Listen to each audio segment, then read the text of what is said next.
There's nobody here. Oh, yeah. This is the seat. This is the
I just came in today from the USA. Is there any cool areas in Montgomery that are like hidden for like immediately for that you want? No, just yeah, just visiting. Did you make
Is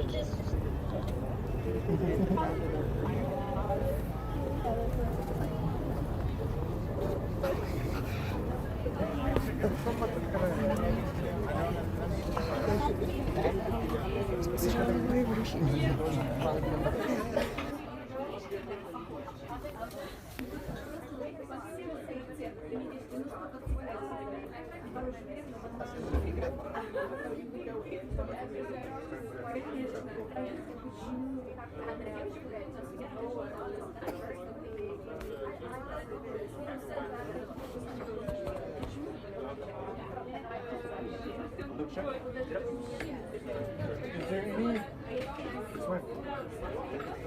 I just came in today from the USA. Is there any cool areas in Montgomery that are like hidden for like?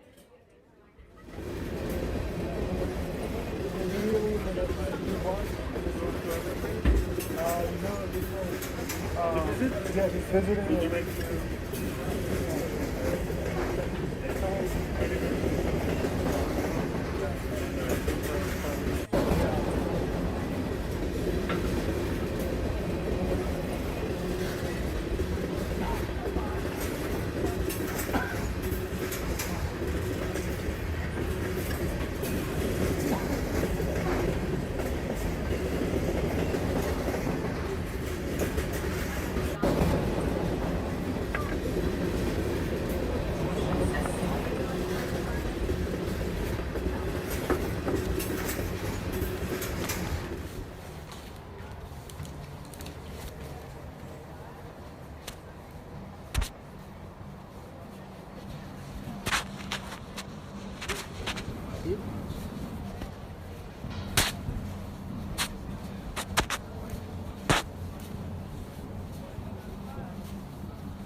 That's adorable.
New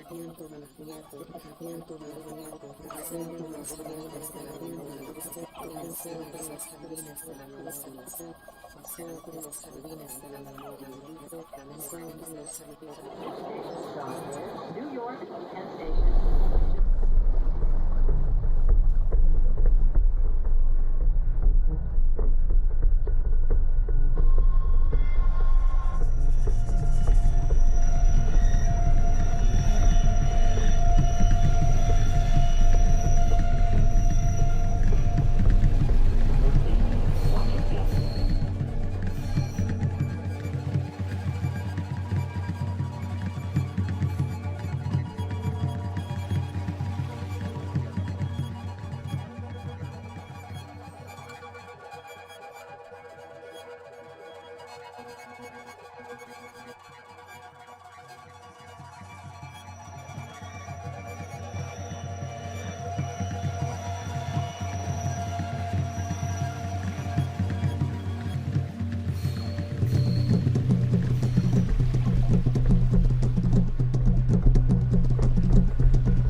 Testing. Test.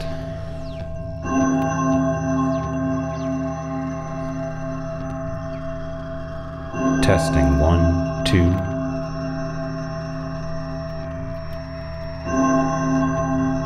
Seven.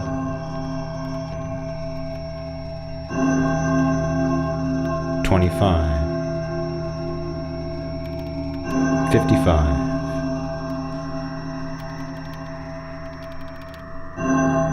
119. 208. 541. 987. Test.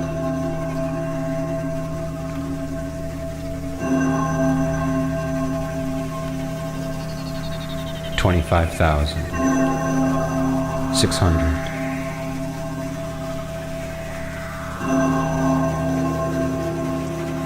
97,820.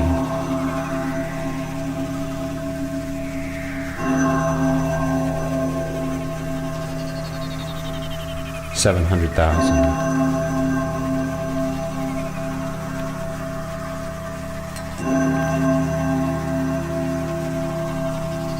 1,000,000.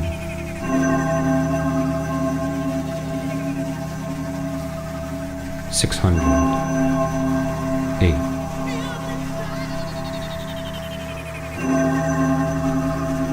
4,000,000.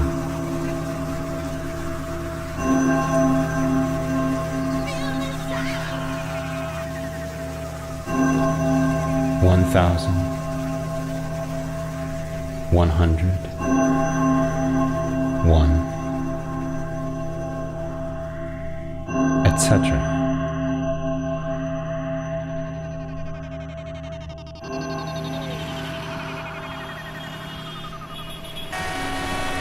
Positive.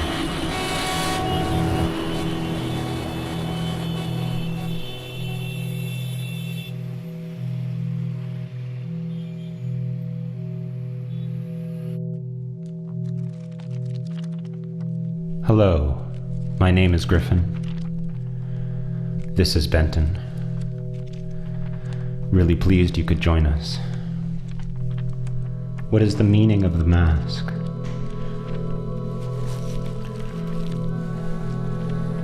Masks are worn for so many reasons. Reasons that might mean protection, disguise, performance, out of politeness and consideration for others, for hunting, sports, feasts, wars.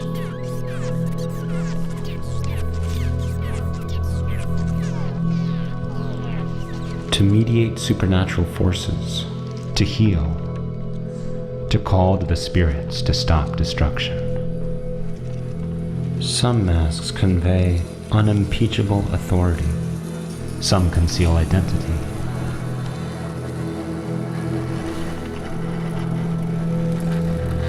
The Yupik masks, made by Eskimos, range from 3-inch masks for the fingers to tall, hefty masks carried by several people. Masks have an undeniably haunting quality. But how to account for natural masks? You know the kind.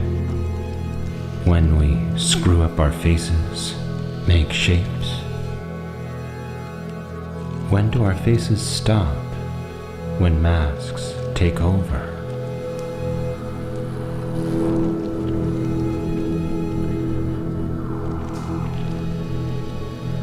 The word mask is of uncertain origin, speculated to derive from the Arabic maskara, which means buffoon, from the verb sakira, to ridicule. However, it may also come from the Provençal word mascarar, to black the face. In ancient Rome, the word for mask was persona, and some claim the word derives from the Spanish más que la cara, more than the face, or added face. Other related forms are the Hebrew masecha and the Arabic maska, he transformed. The word mask appeared in English in the early 16th century, from Middle French masque, a covering to hide or guard the face, derived in turn from the Italian maschera, which comes from the medieval Latin masca, specter, nightmare.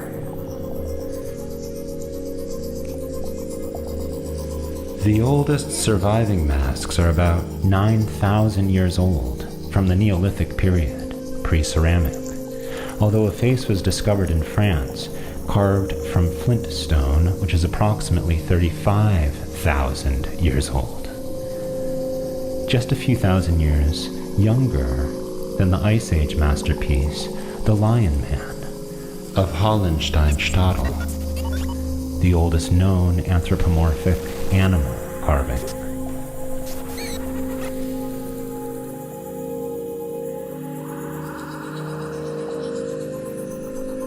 In sculpture, a mask is the term for a face which appears in low relief. In other words, a face that has not been stretched and modeled into a head. Some creatures mask themselves for protection or to capture prey, what they call dimatic masking, mimicking a threat by trickery. Think of a butterfly or a moth with eyes on its wings, suggesting a larger predator. On the other side of the coin, aposematic masking is a warning. I'm dangerous to ingest or touch. For example, a frog turning neon. Camouflage is another strategy. Cuttlefish blending in as they swim contiguously with the ocean floor. Of course, we tend to like things with human qualities. Ever heard of a mandrake? These nightshades with forked, fleshy roots. They're pruned to look like little old men. These kind of bearded wizards in the ground. Some of the more shrewd cultivators harvest these plants and sprinkle a variety of seeds in their nether parts. They plunge them back into the soil, and when they harvest them again, voila, there you have your pubic hair. Now these, of course, bring higher prices. Eventually, these mandrakes become little minions, running about, doing your bidding. Now, allegedly, the plant lets out a chilling shriek when pulled from the ground. If you hear the scream, you die. It's important to draw a circle around the plant first, for protection before you yank it up by the roots. Circles, right? Practical magic. People of skin and bone wielding symbolic tools. Men of dirt and weeds have a different war chest. Nature has a campaign. The war on the respiratory system. World War C.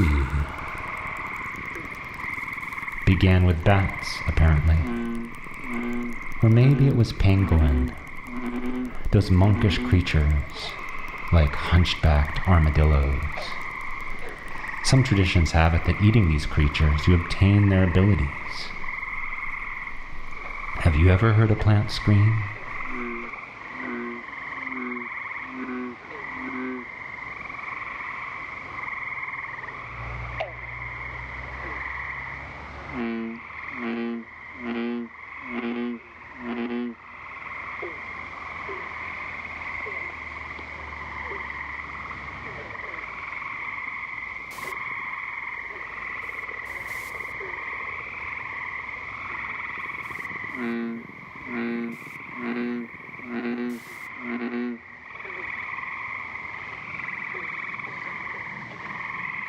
in the Roman Saturnalia festivals,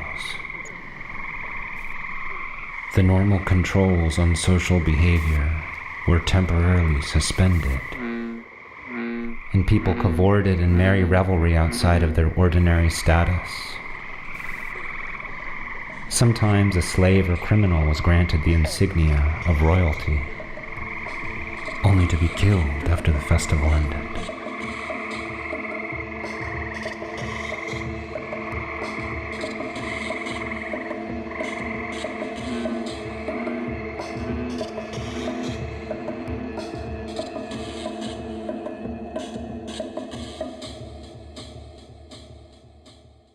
Masks are agreements.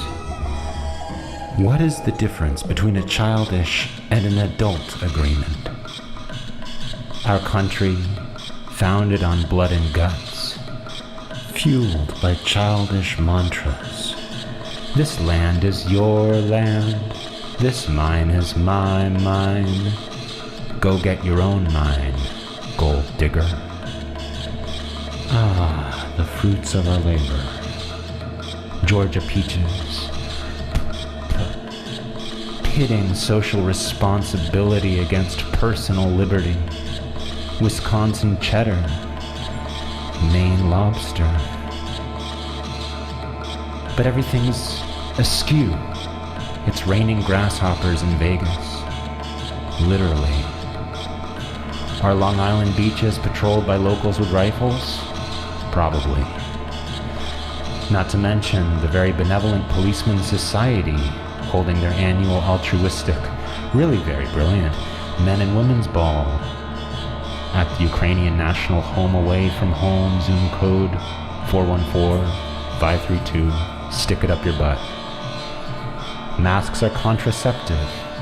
Protect from excretions. They're not effective unless both parties wear masks. And they're socially, physically, sacrificially, totally confused.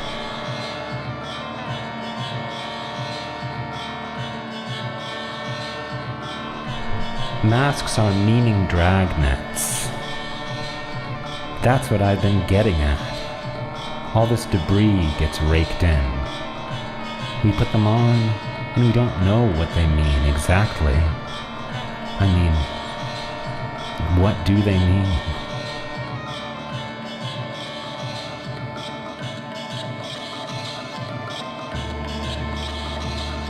The factory mask, the party mask, the pharmacy mask of the latest cartoon character, vacuum formed to your child's apple cheeks.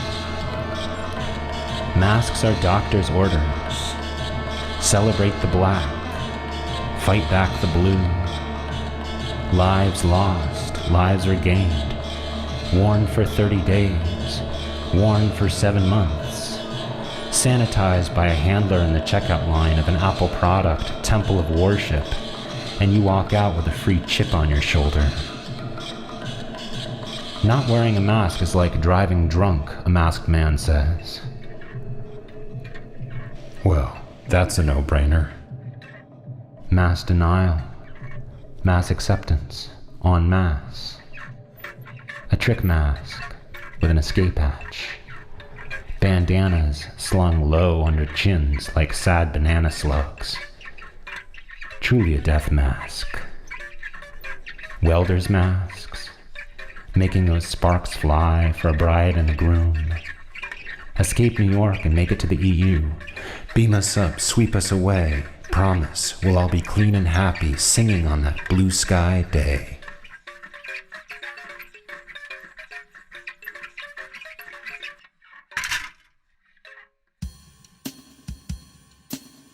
Who are the mask wearers?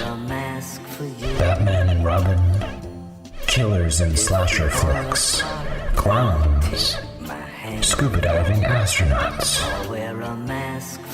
I just put on my face, so don't kiss me. Kim Novak says to Jimmy Stewart in Vertigo. Think about those billboards for the Lion King. All those out-of-work lines. King Tut, Nefertiti, Cleopatra. Even those Egyptian cats. Fumigators, gotta have a mask. The Grim Reaper, how about an S&M sub?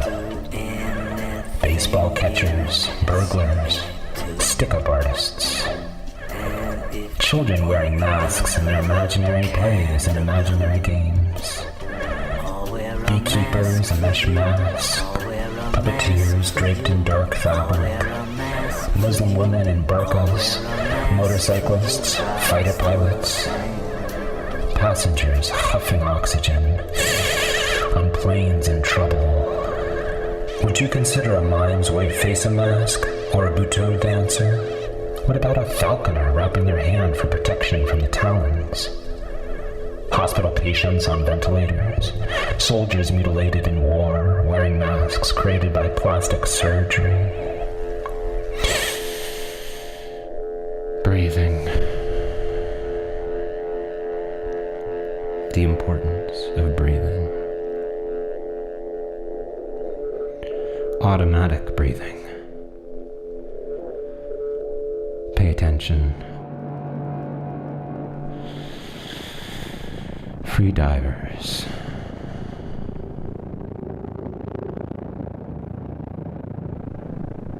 Diving hundreds of feet down into the seas. Holding their breath for up to 9 minutes. Diving down into the depths. They say anyone can do it with a little practice. Free divers don't wear masks.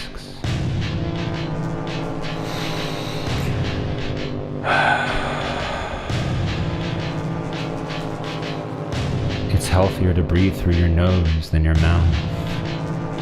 My lover lost her sense of smell in the pandemic. COVID attacked her nasal passages.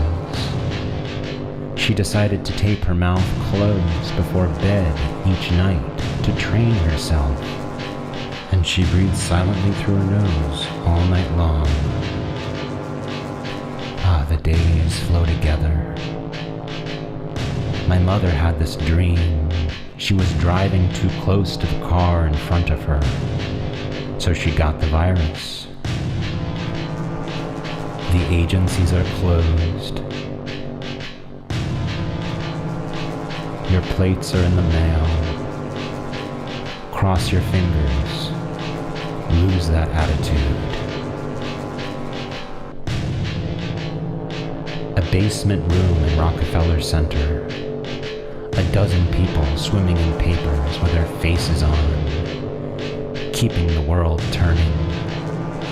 Stoking the fire out of the goodness of their hearts. Underpaid, incredibly stressed out. They will get the job done.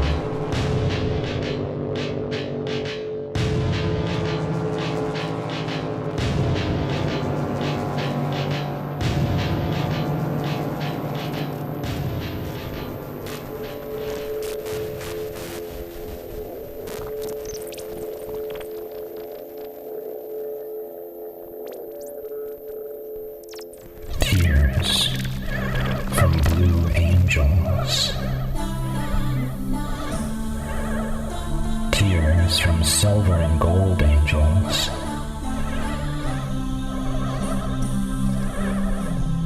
Tears from frozen statues. Tears from archangels.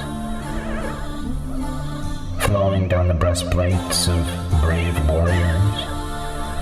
Tears from Athena. Tears from weeping willows. Red, bloody tears. Tears from all those Greek philosophers above the public libraries. Tears down the necks of your heroes, down the breasts of your goddesses and mothers. Tears of joy, and tears of relief, and beautiful absurdity.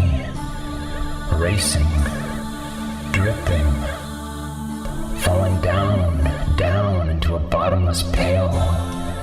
And I can hear those tears falling. Elegant giraffes, loving koalas, and their joeys are crying. There are tears raining down from planets, tears from Mercury and tears from Venus. I was caught in a hailstorm in Prospect Park, and a woman asked me, "What story from the Bible is this?" The hail was coming down in hard, punishing, identical, round pellets. The tears were testing me. The tears were testing me.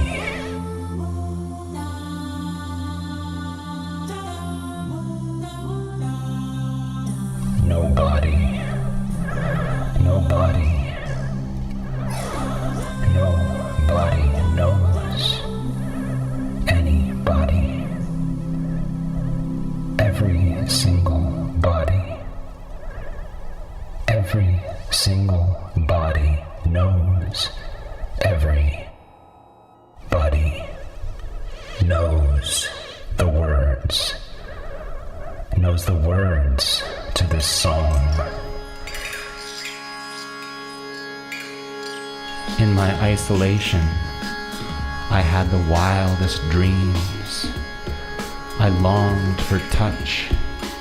Bring me your bacteria. I cried to nobody in particular. Put it up my nose, stuff it in my ears, cough through that long-distance line, sneeze in a vial, mail it priority. I want to feel you in my most private places. Isabella Rossellini says to Laura Dern in Blue Velvet, he put his disease inside me. I wanted to be held. I wanted to sing karaoke in my iron lung. With burning ears and honey in the groin, I learned a tolerance for cheese and kitsch. I was reading Alice in Wonderland, and the Griffin said to Alice, "Do you know what it is to uglify?" "Yes," said Alice, doubtfully. "Do you know what it is to beautify?" "Yes," said Alice, doubtfully. I am Alice.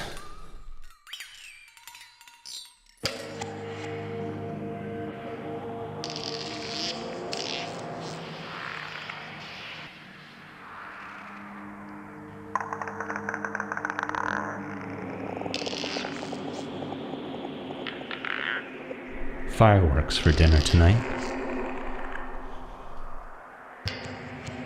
Booms, whips, kisses, and time delay.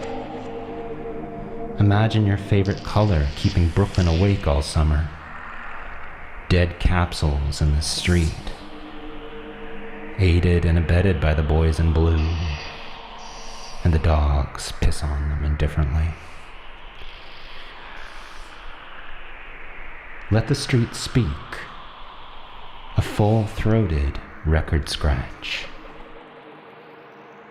The president doesn't know what a half dozen eggs cost. He doesn't know the price of a loaf of bread.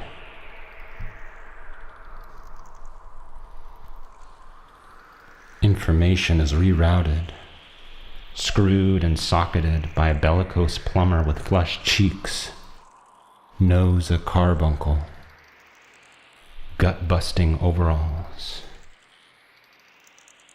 He's got a cousin who keeps the DMV closed. Information remains on the lips of third parties. This so-called age of information became alternative facts. Pigs in a blanket. Every utter's a bleeding bagpipe. Smacked the wall like you're testing spaghetti. You're done. Fireworks for dinner. Cricket music from the precinct.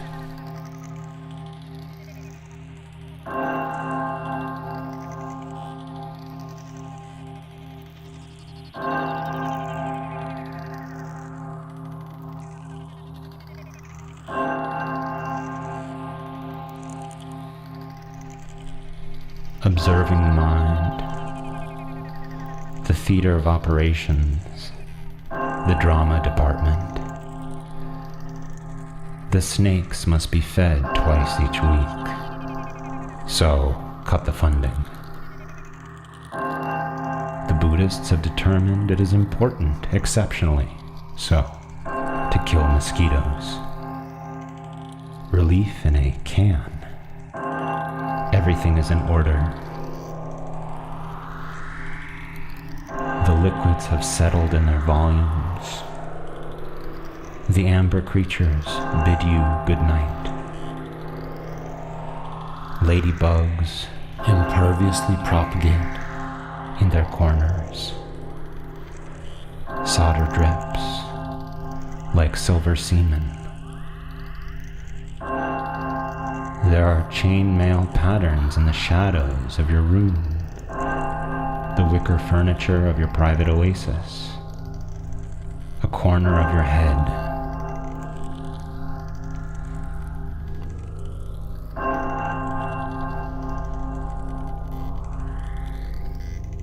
All I hear are the pangs of sex.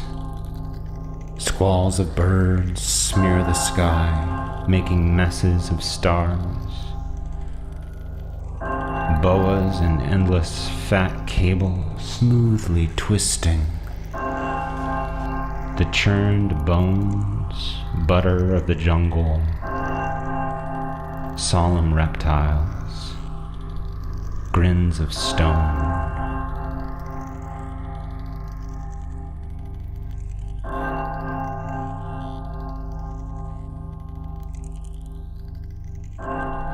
On the monitor, I see the swamp's arteries.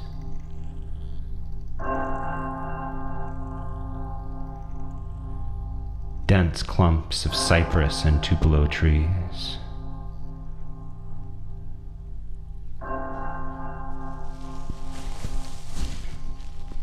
I take my wand and I weave a path.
Sonia, can you see, you can read that? When you're, let me see. Yep. That's great.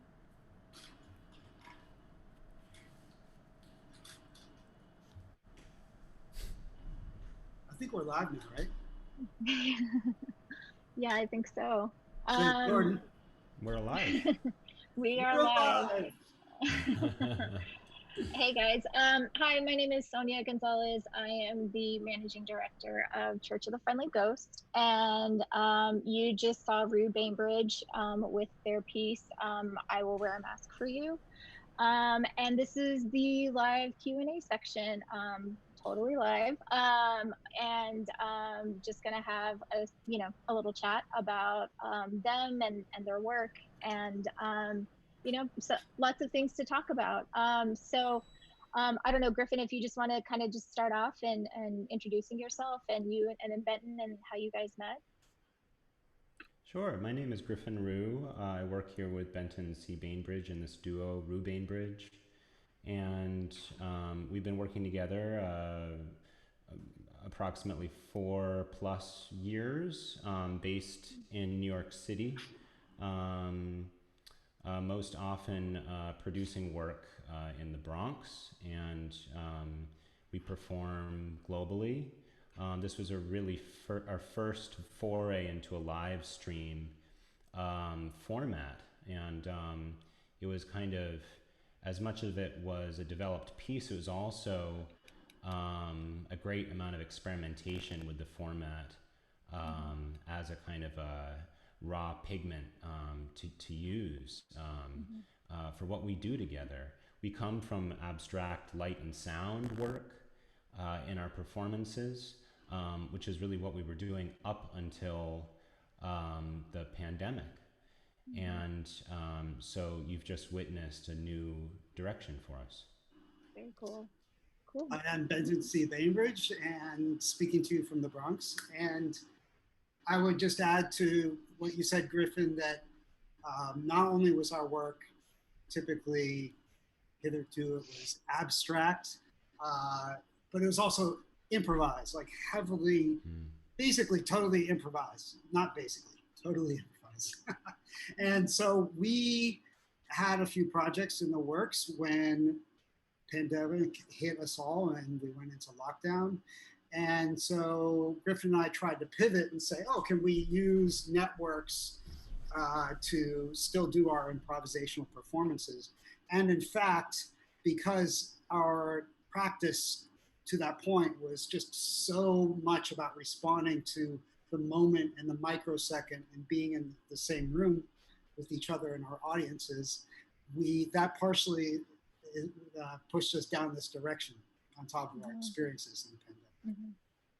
No, that was really cool. And just a note to everybody, if you do have questions, we're currently streaming live on twitch.tv/experimental_sounds_studio. It's the ESS Twitch channel, and you can ask your questions live right now to Griffin and Benton. And so, playing with that idea. So can you guys tell me a little bit about how the beginnings of this project, because from what I understand, there was you guys had an introduction to creating the project, and then maybe talk about the iterations and how it got to where it is right now. Maybe a little about the process, how you guys collected the images and the sounds. Well, so it really began with an attempt to do something different in response to the technological limitations of network performance right now. And we were invited to do a project, a performance as part of Culture Hub's Downtown Variety Show. And this led us to the idea of using this device, the video typewriter here. Can you see that? Yeah. Yeah.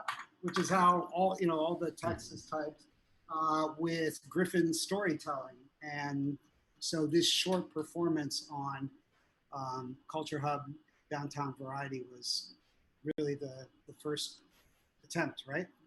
That was the seed, and then this festival was the opportunity to really take those ideas and then put them all on simultaneous tracks and have them going at the same time. So what used to be our improvised sound and light happening at the same time and feeding back into one another, where I would watch Benton drawing with light and he would listen to me improvising music, and we would respond to each other in real time. This was a way of really workshopping things completely remotely from one another, whereas previously we had always been in the same space. And also working with multimedia, and it wasn't a sort of a binary media of doing this sort of electroacoustic music with experimental expanded cinema. It was something that attempted to describe the quarantine situation and the different facets of our experience really since March. I was quarantined in Crown Heights for several months, and eventually I bought a vehicle so I could visit family members.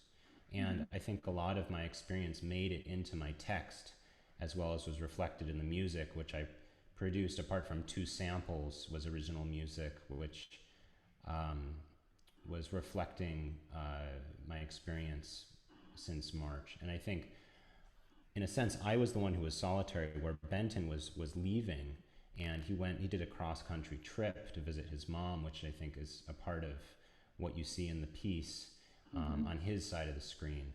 And so he was capturing a lot of visual material to feed back that you could see simultaneous to mine and see the meanings and how they corresponded, but also where they broke in contrast, to see his experience and then to see my experience separate from that.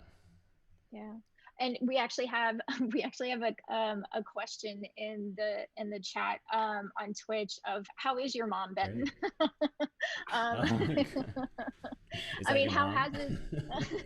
Is your mom asking the question? Thank you for asking. She's great. Actually, I'll add to that that, of course, and this is an experience that so many of, I'm sure everybody, right, is experiencing this, going back to home or to see mom. But it's really weird to like go back home and then you can't hug and you can't really be with your family. So I got a test the day that I got out there, but you know, had to wait until the test results came back to give my mom a hug. But she is well, thank you. And actually, I'll also mention that from my end, many of the phrases or ideas, like they come from my mom or dialogues with my mom. That line, "It's a good time to be ugly." you have nice eyes. That's my mother. Thanks, Mom. A Susan Routine is her name. And she's the one who calls Google goo goo, and she's always saying, "I tried to call you, but you were goo-goo-fied, you know, because I have goo-goo-fied." That's I hilarious. want to just point out that Benton is such a sweet man, and also there's a lot of emotional contour to what he contributed to it. And Yep. even though he doesn't speak, I think that there's a lot of interesting anger that's a part of the work. And I saw that completely. A lot of the misspellings and I a lot. think it's important to mention that, because there's a balance, and that I feel like I've had to maintain that kind of emotional balance in order to feel like I can endure everyday reality, while at the same time having a sense of continuing with my own creative work and creative mind. So I saw him channeling those emotions and doing something positive, so to speak. And Griffin, and you said that this was your first time seeing it kind of all the way through, because you guys, you know, working in isolation, it was kind of a really improvised process. So can you talk a little bit about your reaction to what you saw and how it worked out for you guys? I was shocked watching it just now, how many of Benton's images directly corresponded to text I was speaking or events in the music. I actually hadn't seen his finished piece prior to the performance. I'm being honest with you. We worked very remotely and would share things constantly, yet so much of this was new to me, and the editorial decisions, when things would cut, how things would morph and change rhythm, the visual rhythms were really big surprises. There were just so many of them. I would need to watch it again several times to really even count them all, because it was quite meticulous. So I was really shocked, coming from a very structured place where I'd structured my words and structured the music. I didn't structure the timing of the words on top of the music. I wanted that to be improvised and to feel like I could react in the moment to what I was listening to from what I'd created. At a certain moment, in order for it to be possible for Benton and I to really work together without it just going into total chance, he asked that I maintain the duration of each of the musical sections. And I think that was the key for us to be able to work remotely together, because it wasn't that long ago either. I mean, it may have been less than a week ago that I finally got all the music to a place where I was comfortable just leaving the durations as they were, so that we could start really locking things down and consolidating like a glut of material that we had. And speaking of kind of Benton, from your perspective, and when you received this piece from Griffin, what were some of your limitations as far as like, being in an isolation and not having that kind of fluid communication, like if you were in front of each other? That's an interesting question. I guess I would say it may have been a very different process if we didn't already build upon the foundation of a few years of work together, even though it was a different kind of work. But we did, it's, I think it was Marie Menken who said to Stan Brakhage, accept the limitations of your vision. And, it's kind of like, this is the cards that we've all been dealt, and so we adopted this strategy that's more or less like a sort of Cage, Cunningham, Rauschenberg kind of strategy of working along parallel paths but independently, and then bringing it together.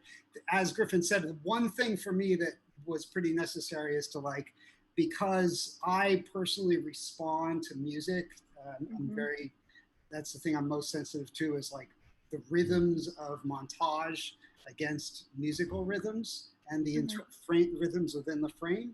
And so to have that down, then I could assemble this sort of like skeleton of a narrative and actually trace this journey from coast to coast, albeit, I mean, it's just half an hour. So we're only getting a few highlights of the journey.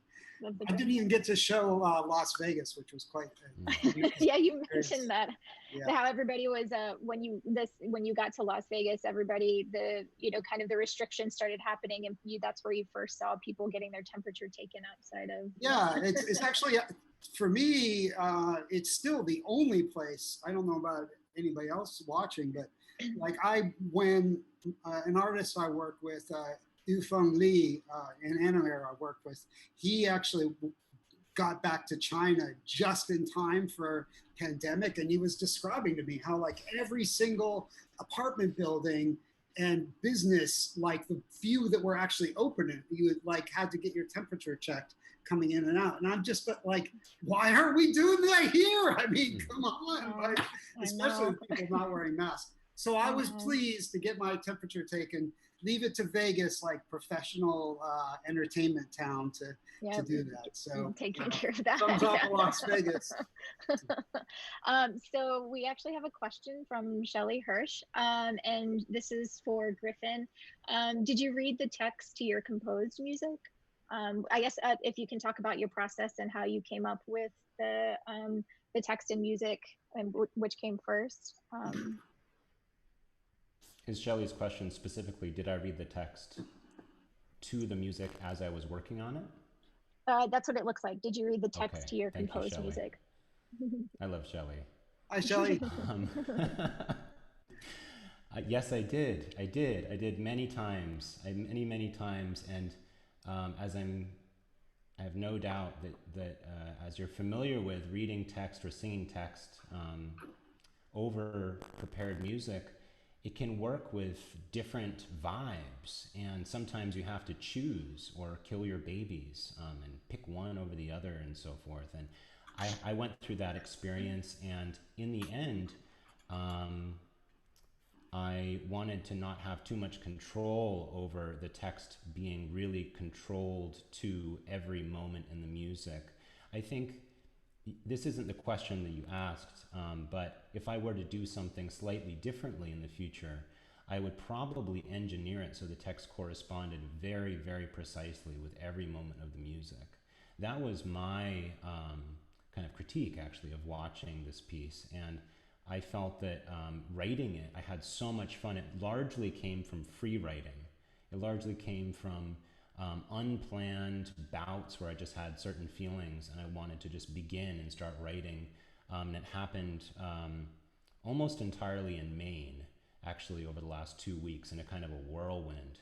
There's a lot of text I did not include that was more personal and that was anecdotal, but I had so many memories come in, and I also did a lot of research, but I wanted to clock the memories and see what connections these things had in dreams and in waking life. And it started feeling like everything was happening for a reason, and I just wasn't really second guessing any aspect of it. It was just whatever music was coming out was okay. Whatever language that felt like wanted to come out was all right. And the editing process came really late, and that was when I was reading to music. It was very recent that I began reading to the final music, because it felt like I didn't want it all to be just sort of cemented into place. And I think, but as I said, I would try the opposite thing next time, and try something that was really always attached to what you were listening to, and see how that would be a different sort of effect rather than the kind of a looseness, because that's what I'm curious about. In thinking about kind of the format of how you did this, I mean, did both of you take into consideration that this is just going to be a square that you're going to be performing to versus an audience? Like, was that something that in your process that you kind of, I mean, because for me, you know, being a musician, it's like, you know, you always think about kind of the bigger, you know, the space that you're in, but this is such a different space. How did that affect that's very the work? Interesting. I mean, is it good or is it bad, you know? I wholly agree with the kind of assumption in your question around how does the space essentially decides the kind of sounds that you create for it, whether it's chamber music or a hall, a stadium, and in our case, it's a virtual environment, and it's different for everyone, and how they're experiencing it, and in the different you know, tool, if it's your phone or your laptop or however you're experiencing this right now. So I felt like I wasn't thinking as much about the square format, because I knew that the words on my side were going to provide enough engagement because of the visuals. Like, you know, My Dinner with Andre, that movie where Wally Shawn and Andre Gregory speak to each other over a table for at least 90 minutes straight, at least. And you don't need much but them talking to each other. And it's a classic because I read a review once, and they were describing how the images just materialize as if they're being like written on their foreheads or something. And like Back to the Future or something. I or you just faith have in that. And we love storytelling. I've always loved storytellers so much, and finding having the trust that a great story will carry the way, even in this frankly rotten format that we've had to contend with as live performers, and create something very bespoke for it. Right. Yeah. What about you, Benton? How did it affect kind of knowing that you were just going to be streaming this? Well, versus, actually, you deal with lights in a kind of a really ethereal kind of setting, you know, in a very personal way. So how did that translate into this? Well, it's interesting, and actually, I hope it's okay, but if I may use that as a way to segue into answering a question I see. No, yeah, I think that was perfect. your art lends itself particularly well to a live streaming format. Do you want to pursue it further? And what are the best ways to bring the excitement of live performance to a stream? Well, so for me, my relationship with Griffin, creatively, collaboratively, has been this improvisational relationship. And I was pushing pretty hard for it to be like just this kind of purely improvised thing at first, because I was interested in the idea of kind of like live typing, and, you know, Griffin improvising text and me improvising typing and back and forth. So in that sense, the work works for live streaming because it was developed for live streaming. I mean, the degree to which it was successful, I think, is because we just kept banging our heads up against this. As recently as this morning, with more technical stuff, and there's no end to the technical difficulties. DIY. We are So DIY to our core. Yeah.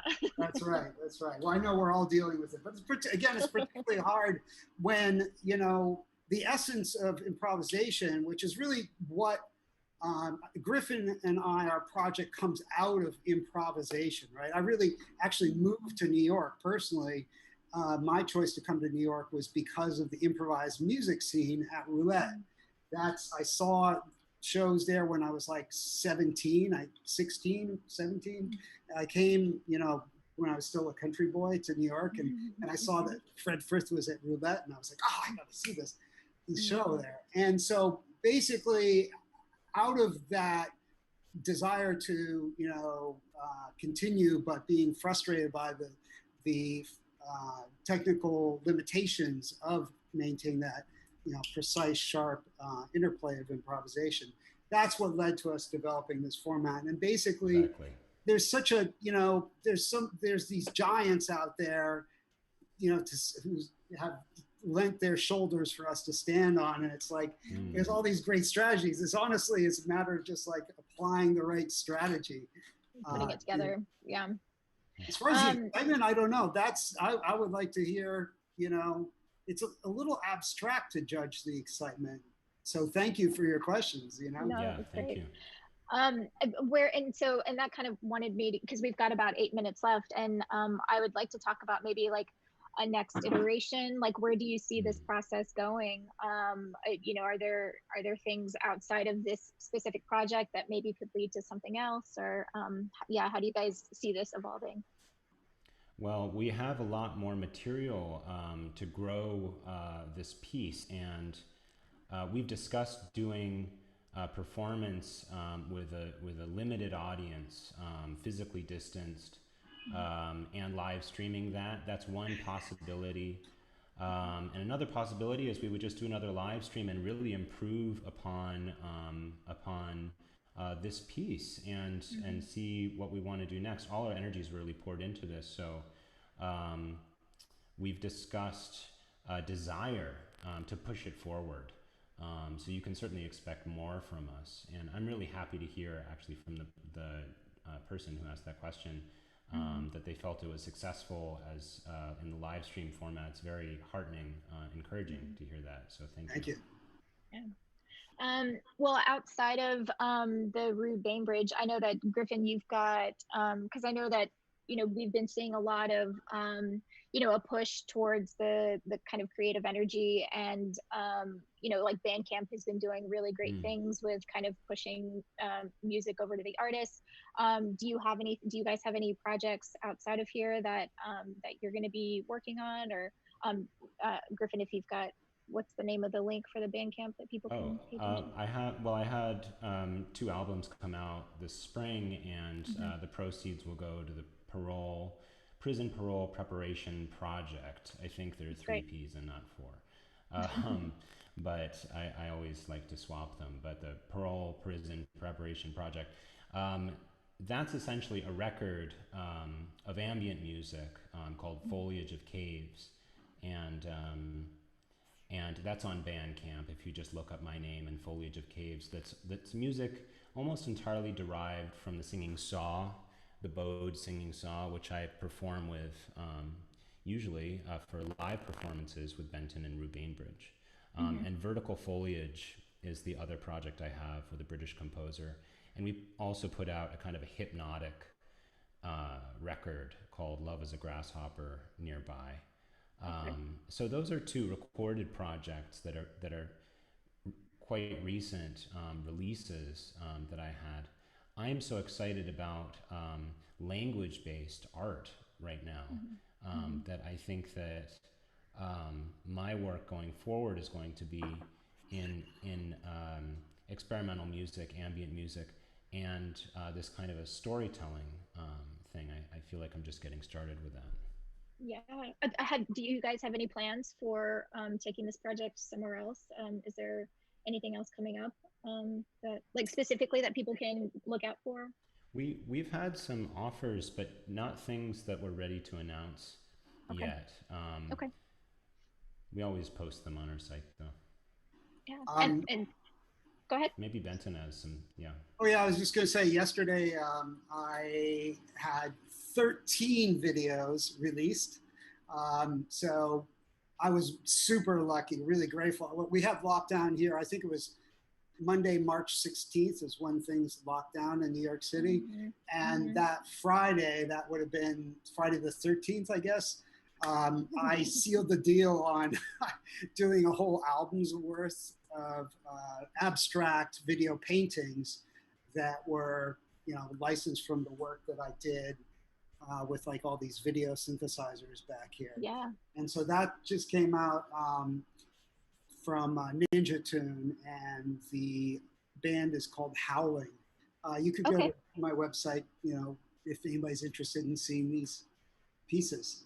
And the website is, can we get to the, go ahead. Oh yeah, my website is just my full name, bentoncbainbridge.com. Okay. And so we've got about 3 minutes left, and one last question. So where did the car crash footage come from?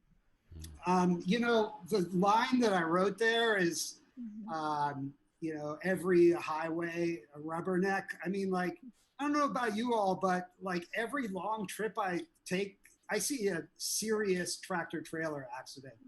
And this one, like, there was mega traffic right next to a sign in Maryland that said Big Savage Mountain. And that was in the piece earlier, but that's the process of elimination. And then, I was shooting the whole time with both my Pixel phone, wherever that is, and with a Sony RX100, if anybody knows those. They're excellent little point and shoot cameras. And so, while driving safely, I basically was just kind of like, sticking the camera out the window. And by shooting in super slow motion, I was actually able to get a lot of really good shots, still keeping my eyes on the road. No, so yeah, that was, I mean, it was so sad to see that. I mean, but I see an accident like that every long trip I take. I am not exaggerating. Like there's, it's just, cars are very dangerous and people have to be careful with them. And professional driving is very difficult. Yeah, that was, maybe we should just reiterate that maybe, what would you say, about 90% maybe, or maybe 100% of Benton's footage is footage that was captured over the last few months that was really out of this experience of being in the Bronx and driving across the country to visit his mother and eventually flying back to the Bronx. That was like... There are two found shots that I can think of. There's the person in the shopping market, supermarket having a fit, throwing her stuff out of the shopping cart because someone asked her to put a mask on. And oh, wow. And then I found that the riot, well, actually someone else found it and shared it with me, the riot in Brooklyn. Thank you to Amber and Dave for finding that. And so, but everything else, all content was from the past, all the imagery was from the past 3.5 months. Very recently. Yeah. No, that's great. Yeah. So I guess well, because we do have some comments about, being able to see it all again. So are you guys going to be posting this? I mean, we'll have a copy, of course, and we can send it to you. But if you guys, is rubainbridge.com, is that the website where maybe they can find? Well, it should be. We each have a page on our individual sites, and okay. I would say come to mine because it's slightly more dressed up than Benton's, and that's my name, griffinrue.com/rubainbridge. Or if you just Google Rue Bainbridge, something will come up. You guys are in there. But, I think, where would you want to direct people to be able to view this again, Benton? I think, well, so we have a playlist of videos. I don't know, we're gonna have to talk. Griffin and I we try to be careful about what we actually keep out there. And so we tend to put things up and take them down.